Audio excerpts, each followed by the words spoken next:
नमस्कार मित्रों, हम बात कर रहे थे संघीय व्यवस्थापिका की।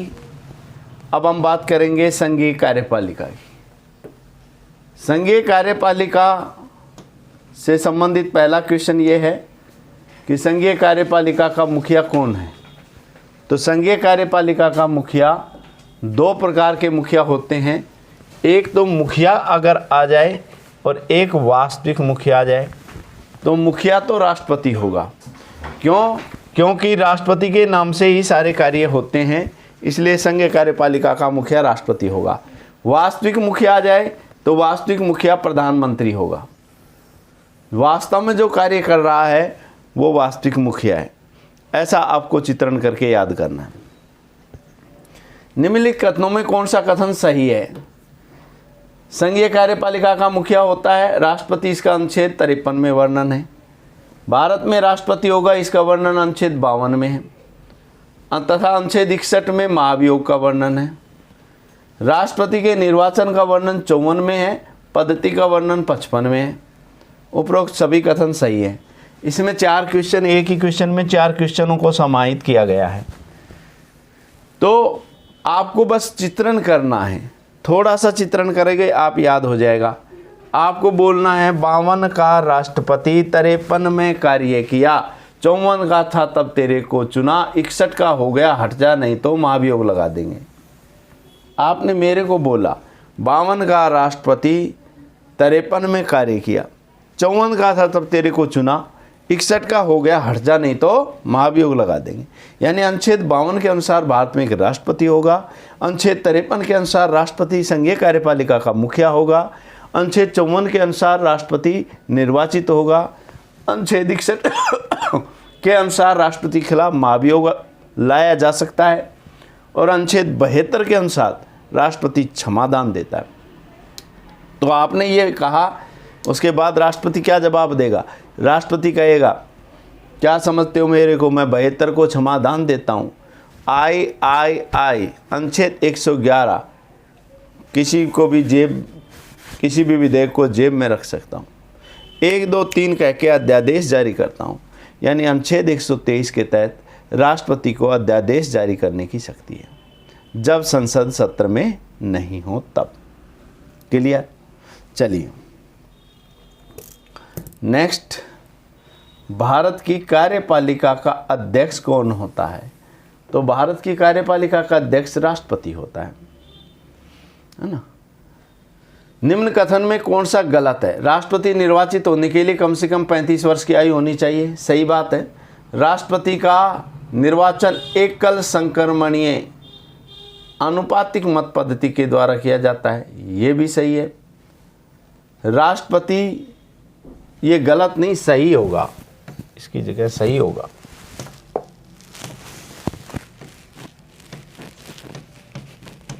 सही करवाने के बावजूद भी सही नहीं किया। हाँ, 35 वर्ष की आयु होनी चाहिए, सही है। एकल संक्रमणीय अनुपातिक मत पद्धति द्वारा राष्ट्रपति का निर्वाचन किया जाता है, सही है। राष्ट्रपति पद के निर्वाचन हेतु तो किसी प्रकार का विवाद सर्वोच्च न्यायालय सुनता है, ये भी सही है। उपयुक्त सभी कथन सही है। भारत एक गणतंत्र है क्योंकि सभी मामलों में अंतिम अधिकार जनता के पास है। भारत राज्यों का संघ है। भारत में वंशानुगत शासन नहीं है। भारत का जो मुखिया है वो निर्वाचित है, इसलिए भारत गणतंत्र है ना। ये क्वेश्चन आता है।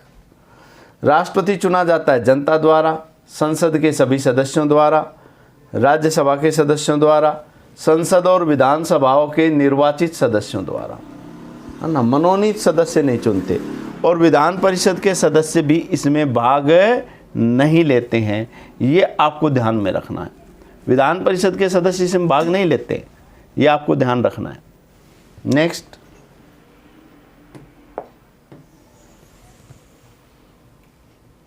निम्न में से कौन सा कथन सत्य है? कार्यपालिका सरकार का दूसरा अंग है। पहला व्यवस्थापिका, दूसरा कार्यपालिका, तीसरा न्यायपालिका। सही है।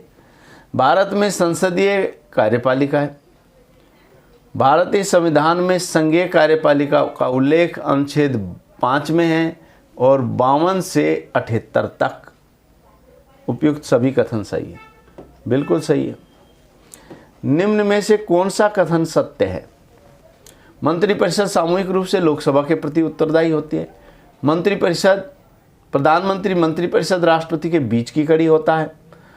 कार्यपालिका का मुखिया राष्ट्रपति होता है, लेकिन वास्तविक मुखिया प्रधानमंत्री होता है। बिल्कुल सही है, सभी कथन सत्य हैं।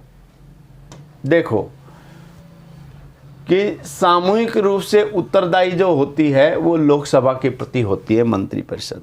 क्यों? लोकसभा में बहुमत दल का नेता ही प्रधानमंत्री बनता है। लोकसभा में जिसको बहुमत होगा वो क्या बनेगा? प्रधानमंत्री बनेगा।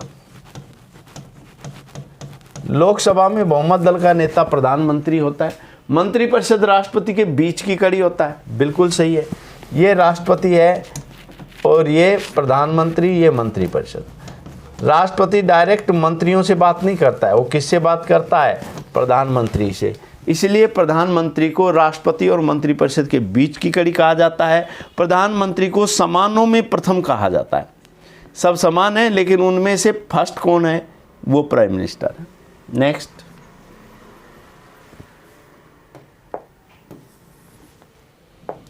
भारत में राष्ट्रपति के पास कौन से वीटो शक्ति है? पॉकेट वीटो, पूर्ण निषेध, निलंबित, उपरोक्त सभी। ये तीनों प्रकार के वीटो भारत के राष्ट्रपति के पास है। पॉकेट वीटो का मतलब वो जेब में डाल देता है। पूर्ण निषेध, वो कह देता, मना कर देता है दोबारा से देखो। निलंबित, कुछ समय के लिए निलंबित भी रख सकता है। तो तीनों प्रकार के वीटो।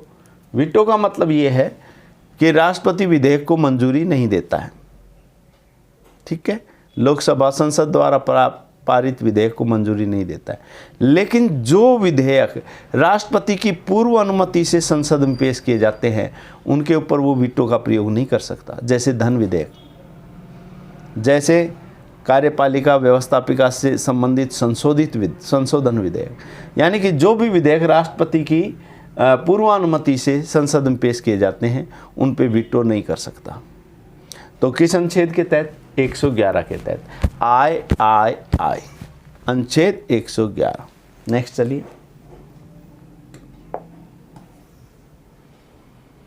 कौन सा सरकार का अधिकरण है? प्रथम अधिकरण व्यवस्थापिका है, द्वितीय अधिकरण कार्यपालिका है, तृतीय अधिकरण न्यायपालिका है। उपयुक्त सभी सही हैं। सरकार के 3 अधिकरण हैं। व्यवस्थापिका प्रथम में आती है, दूसरे में कार्यपालिका आती है, तीसरे में न्यायपालिका आती है, और तीनों एक दूसरे से स्वतंत्र हैं, कोई किसी के अधीन नहीं। ठीक है, नेक्स्ट, कार्यपालिका का मुख्य कार्य क्या है? विधि के अनुसार शासन का संचालन करना, विधि के अनुसार न्याय कार्य करना। उपयुक्त दोनों सही हैं, उपयुक्त दोनों गलत हैं। भाई इसका कार्य केवल विधि के अनुसार शासन का संचालन करना है। कानून के अनुसार शासन का संचालन करना कार्यपालिका का काम, विधि के अनुसार न्याय करना न्यायपालिका का काम, और विधि के अकॉर्डिंग कानून बनाना व्यवस्थापिका का काम। ठीक है, चलिए आगे हम बात करेंगे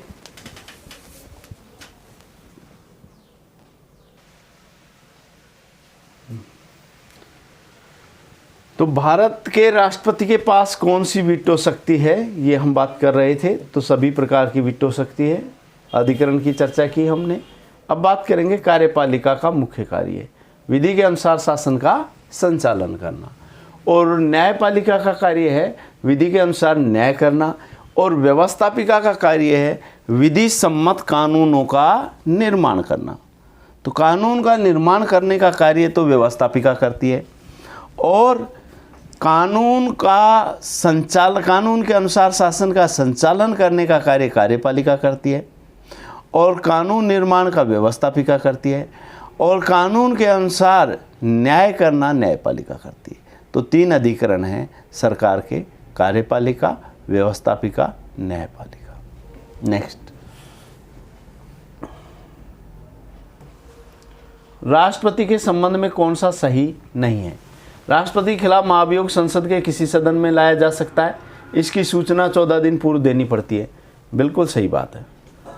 महाभियोग प्रस्ताव लाने के लिए 25% सदस्यों के हस्ताक्षर होने चाहिए। बिल्कुल सही है। राष्ट्रपति के खिलाफ महाभियोग संसद के दोनों सदनों में 2/3 बहुमत से पारित होना चाहिए, ये भी सही है। राष्ट्रपति के खिलाफ महाभियोग की प्रक्रिया में केवल निर्वाचित सदस्य भाग लेते हैं, ये गलत।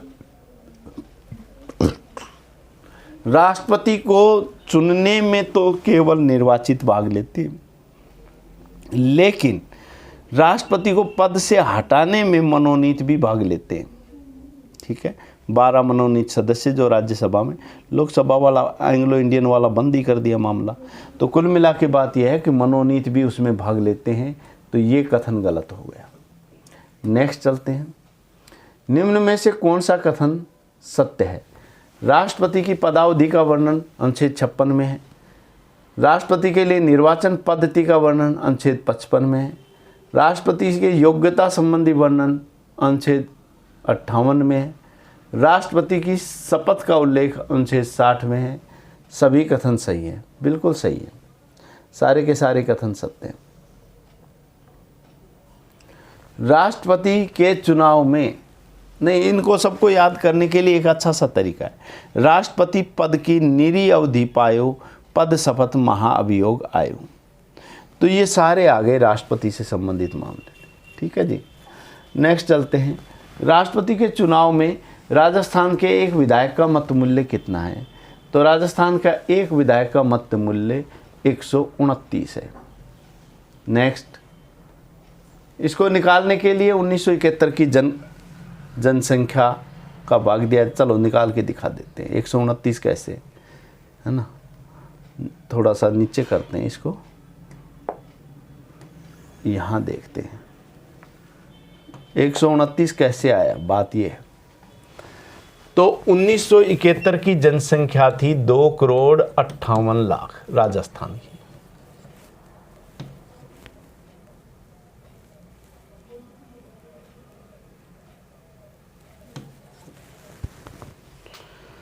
ठीक है, तो सूत्र क्या है? सूत्र है 1971 की जनसंख्या बटे निर्वाचित सदस्यों की संख्या, विधायकों की 200 है, गुणा 1/1000। ये फार्मूला है। किसी भी विधायक का मत मूल्य निकालना है तो 1971 की तो जनसंख्या लेनी पड़ती है भाई, और निर्वाचित सदस्यों की संख्या कितनी है? 200, 1/1000। तो ये 2 जीरो से ये 2 जीरो गए, और ये 3 से ये 3 गए, और 2 दूना 4, 2 9 18, तो 129 आ गया मत मूल्य। क्लियर? नेक्स्ट चलते हैं।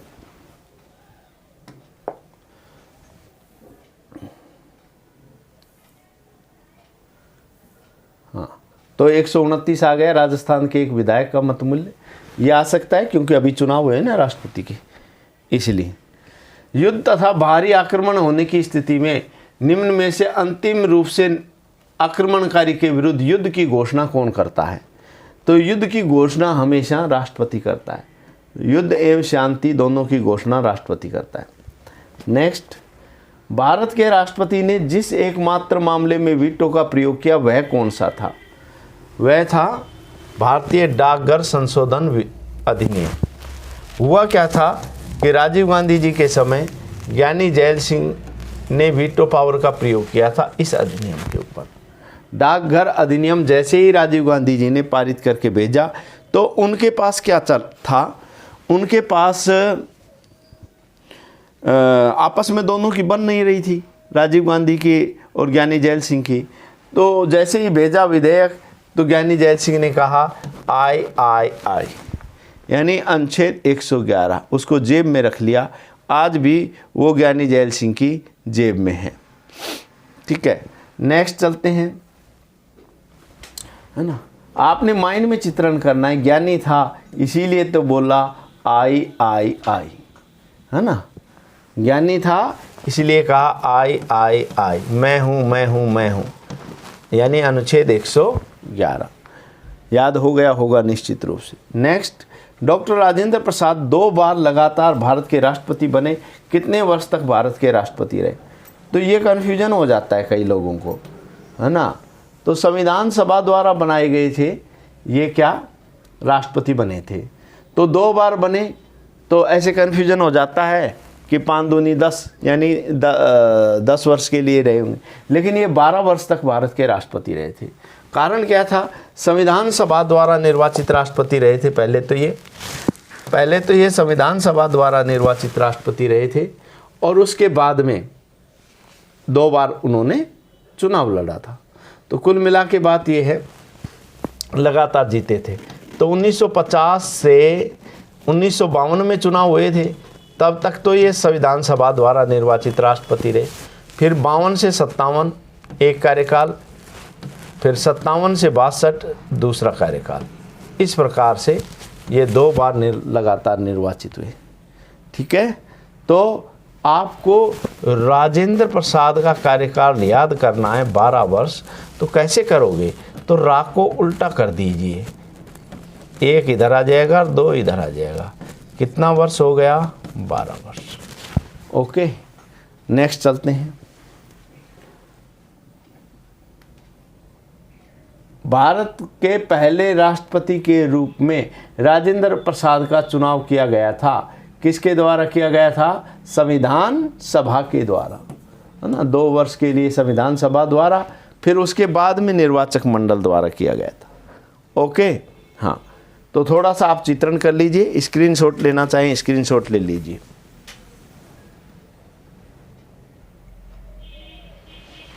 तो शायद आपको चित्रण हो गया होगा। अब हम बात करेंगे, नेक्स्ट चलते हैं आगे।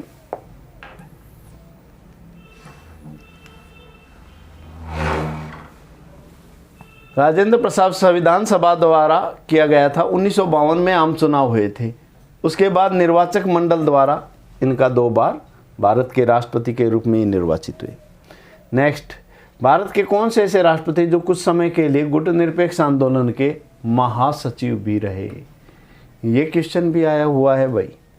महासचिव रहे तो महासचिव रहे थे राधाकृष्णन। नेक्स्ट, कौन सा कथन सही है?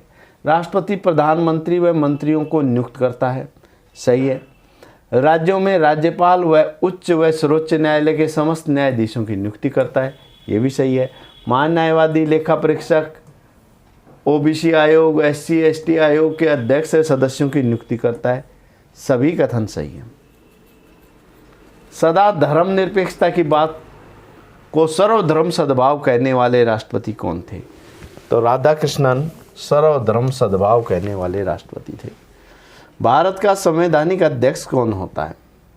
तो आपको माइंड में चित्रण कर लेना है। संवैधानिक अध्यक्ष हमेशा राष्ट्रपति होता है।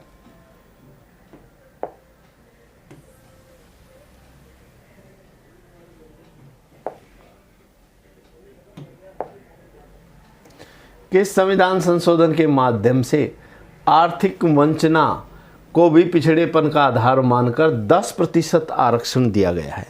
तो ये आपको ध्यान में रखना भाई, इसका मानसिक चित्रण कर लो, क्योंकि नई पद्धति है, नया आरक्षण दिया है, तो आपको ध्यान में रखना चाहिए। तो आपने चित्रण करना है 103वां संविधान संशोधन। कौन सा संविधान संशोधन? 103वां संविधान संशोधन में 103वां संविधान संशोधन में आर्थिक रूप से पिछड़े को 15(6) और 16(6) मौलिक अधिकार में 15(6) और 16(6) जोड़ा गया है।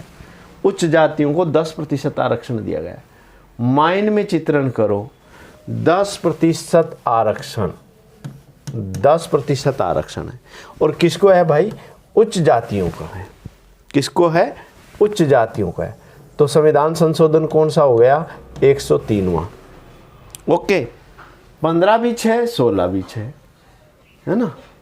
15 भी 6 और 16 भी 6, यानी 15 में भी 6 और 16 में भी 6। तो अनुच्छेद 15 में 6 और अनुच्छेद 16 6 के अनुसार इनको आरक्षण दिया गया है। ओके, नेक्स्ट चलते हैं।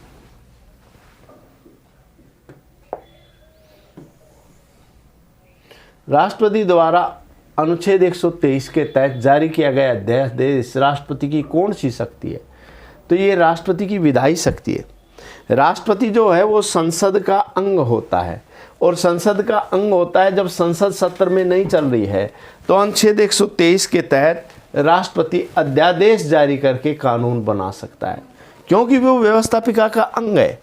इसलिए राष्ट्रपति को, एक बार ऐसे क्वेश्चन आया था कि राष्ट्रपति को अध्यादेश जारी करके कानून बनाने का अधिकार किस शक्ति के तहत है? तो आपको ये ध्यान रखना है कि ये कौन सी शक्ति के तहत है, ये विधायी शक्ति के तहत है। विधायी शक्ति राष्ट्रपति को क्यों प्राप्त है भाई? विधायी शक्ति तो व्यवस्थापिका को होना चाहिए ना। तो विधायी शक्ति व्यवस्थापिका, क्योंकि राष्ट्रपति व्यवस्थापिका का क्या है? अंग है। राष्ट्रपति व्यवस्थापिका का क्या है? अंग है। अंग है, व्यवस्थापिका का अंग है। ठीक है, इसलिए अनुच्छेद 123 के तहत राष्ट्रपति। भारत के प्रथम मुस्लिम राष्ट्रपति कौन थे? तो प्रथम मुस्लिम राष्ट्रपति जाकिर हुसैन साहब थे, जो दूसरे राष्ट्रपति थे। ठीक है, और पद पर रहते हुए दिवंगत होने वाले पहले राष्ट्रपति भी डॉक्टर जाकिर हुसैन थे। नेक्स्ट क्वेश्चन है, निम्न कथनों पर विचार कीजिए, कौन सा असत्य है?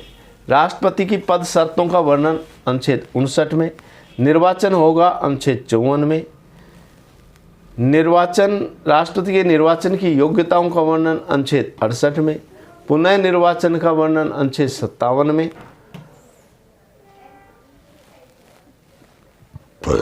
तो इसमें कौन सा गलत है? इसमें ये गलत है, कहाँ गया डी? योग्यताओं का वर्णन अनुच्छेद 58 में है, 57 में नहीं है ना?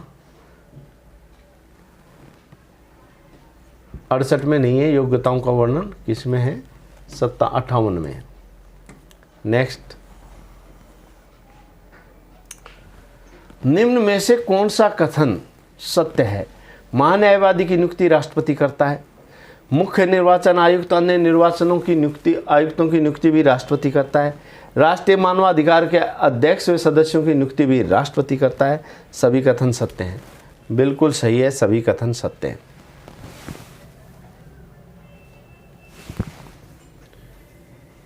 किसी भौगोलिक क्षेत्र को अनुसूचित क्षेत्र घोषित करने का अधिकार किसको है?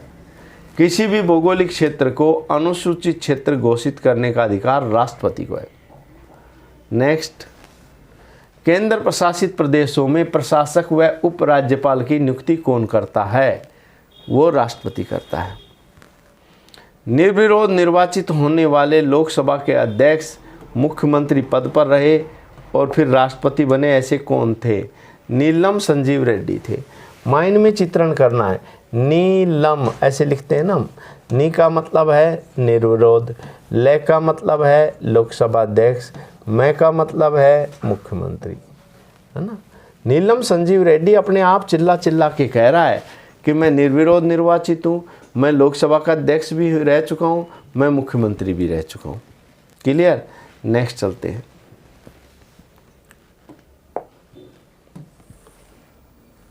लाभ के पद का निर्णय कौन करता है? राष्ट्रपति, राज्यपाल, संघीय न्यायालय, संसद। बताइए, लाभ के पद का निर्णय कौन करता है कि कौन लाभ के पद पर आसीन है या नहीं है? तो यह निर्णय संसद करती है। निम्न कथनों में से कौन सा कथन सत्य है? राष्ट्रपति का वेतन 5 लाख है, रिटायर होने पर 30 लाख पेंशन के रूप में वार्षिक आजीवन मिलते हैं। उपयुक्त सभी कथन सत्य हैं। राष्ट्रपति को वेतन संचित निधि से मिलता है। सारे कथन सही हैं।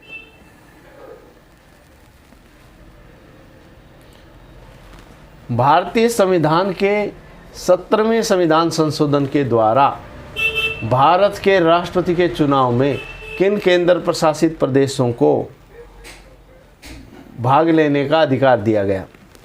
तो दिल्ली और पांडिचेरी में विधानसभा थी।